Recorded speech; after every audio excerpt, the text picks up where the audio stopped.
Alright guys, so we're gonna unbox this right here. Now I'm gonna show you around the box just in case there's some information that you may not see on the website itself.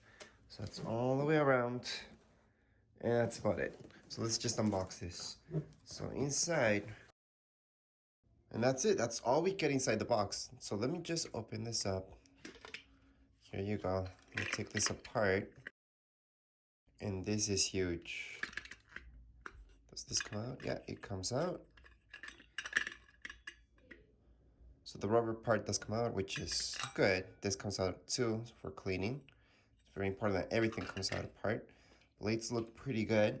Now here's a close-up so you guys can take a better look at the blades. And only on one side we have this right here.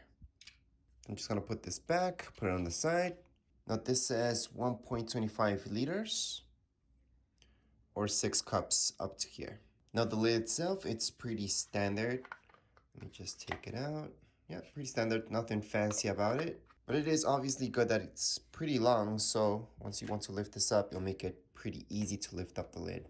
Now we're gonna take a look at the machine itself, because this is what does everything. Looks pretty sturdy, looks pretty good actually. Now if we take a look at the bottom, there we go, it's all plastic. And I can see that this will get smudges kinda easy on it, kinda. So I already got a few smudges on it. They're kind of easy to wipe off, I guess. It's got this smooth finish, but it's most like a brushed finish. And here's a close-up of all the selections that we've got. So we do have smoothie, food, and chop. We have thin, medium, thick textures. Plus down here we have low, medium, and high.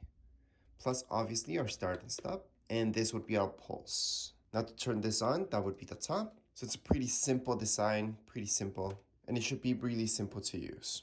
So once we're ready to use this, we're just gonna place this on top like so.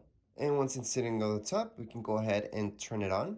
That's the button up here. And then we can select whichever mode makes sense to us. To stop and start it, we can just press here. This is for pulse again, so we just want a quick pulse, maybe for ice, you would use that. And on the bottom, you may see the low, medium, or high. However, most of you will use the pre-selected ones just because it makes things easier. So these are pre-programmed settings up here. We don't have to use them. You can always use the low, medium, or high. Anyways, that would be it for this video. If you guys have any comments, questions, you guys can write down here in the comments area. Don't forget to subscribe and rate. Thank you.